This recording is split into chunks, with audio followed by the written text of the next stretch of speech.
I want to dedicate the entirety of this vlog to the idea of being a transfer student at school. I got nice clothes on now. I got 2 jobs and a car. I got love from my family, but I don't love you anymore. I got new songs about to drop. I got new shoes, I got new socks. Yeah, I wish it was a little bit sunnier out here, but what are you gonna do, you know? Yeah, you too, man. Okay, the reason for this video is because I got a comment recently from someone named Dylan who asked about what it's like to be a transfer student here at UCSD.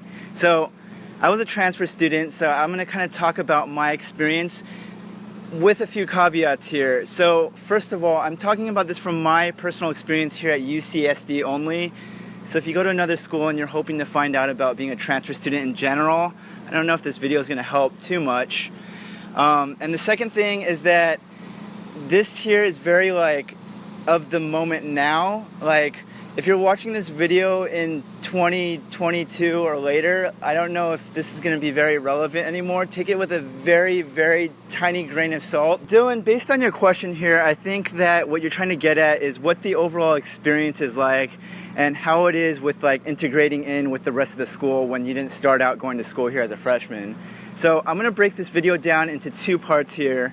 The kind of integration with the rest of the school and what the living conditions are like here. So the thing about this school is that it's split up into 6 different colleges. So for people who don't really know what that's all about, I usually describe it as being really similar to the way Harry Potter has the 4 houses, except here there's 6 of them. So when you apply to come to school here and when you get admitted, you're put into one of these 6 colleges. And one of the most defining things about each college that separates each from the next is the GE courses that you have to take once you're in that college. Each college has its own set of GE requirements, and I think to me that's one of the biggest differentiators between each one. Anywhere you go on this campus, it's funny because like the #1 icebreaker type question that people ask, no matter what, it's always what college are you in and what's your major?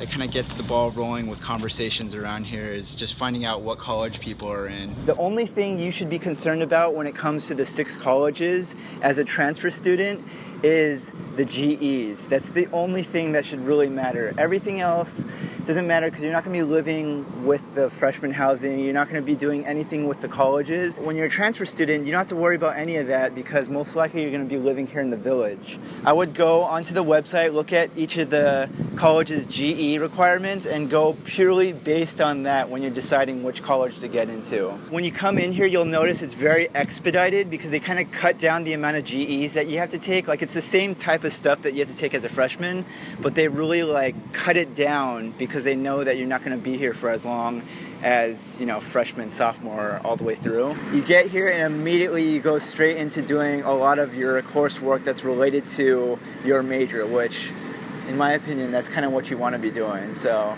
it's a good thing.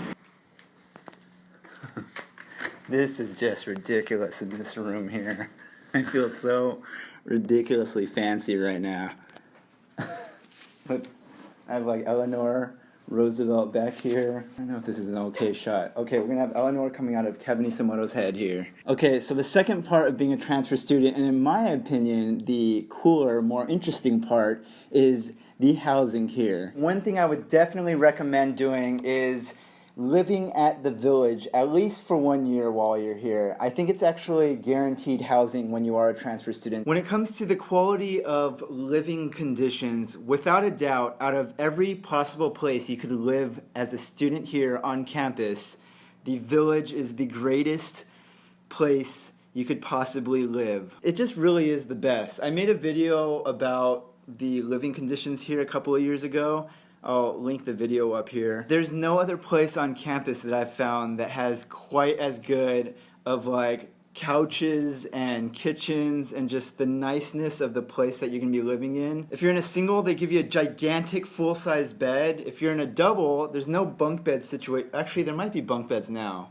But if you're in a double, you get like a slightly smaller twin-size bed. This here's the village. You have the west side this way, and then you have the east part, which is that building down there. One bus stop here and one bus stop right here. And so this is where you can catch the bus to get to class every day.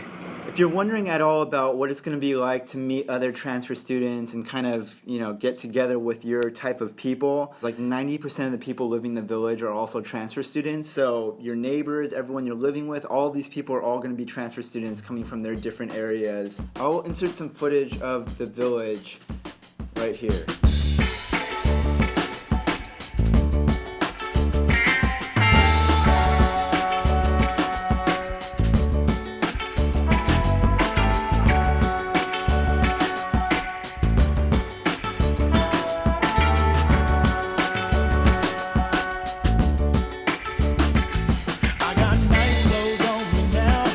I got 2 jobs and a car. I got love for my family, but I don't love you anymore.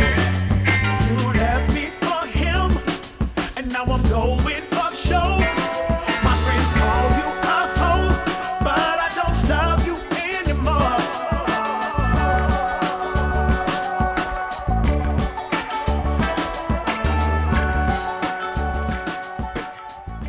So to wrap things up here, when it comes to housing on campus, it is ridiculously expensive when you are a transfer student living in the village.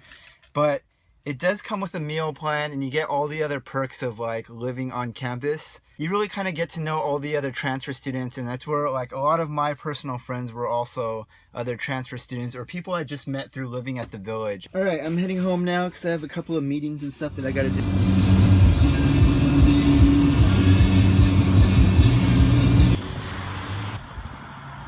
George's camera. Picking up a lens rental. I need it for next week, so I'm just picking it up right now. How are you? How's it going? Good. How are you guys? There it is. So there's a really famous YouTuber by the name of Andrew Hales. He has a channel called Loft where he makes prank videos. And I was watching one of his vlogs recently where he was just kind of talking about doing his prank videos at university campuses, and he was saying how he probably has a couple more years left in him where it's not going to be creepy to be like doing pranks on college campuses anymore. For me, in some way, I can kind of relate because I feel like this is probably the last year. Not that I don't enjoy the questions and like about college and everything, but I feel like this is the last year where I truly have a good understanding of what it's like to be a university student. And after this, every year that passes, I'm gonna like little by little start losing touch with what it's truly like. After this, I'm probably gonna have to start transitioning into like talking more about what it's like to be a young adult living in post-grad life. All right, this week's question of the week is, what is your opinion on this? And do you actually prefer this one? What are your thoughts on these two, and do you prefer one over the other? What is the name of this place that we are standing in? Either like either they call it like the studio. You don't even know where you work. Studio center. Studio center. That doesn't sound right either. This is my friend Kevin. I'm just taking him on a tour of the campus. YouTubing. Oh, you just videotaping? Oh, Yeah. you're YouTuber. YouTubing. Vlog that he's been doing Oh, for 6 cool. years. 6 years. Yeah.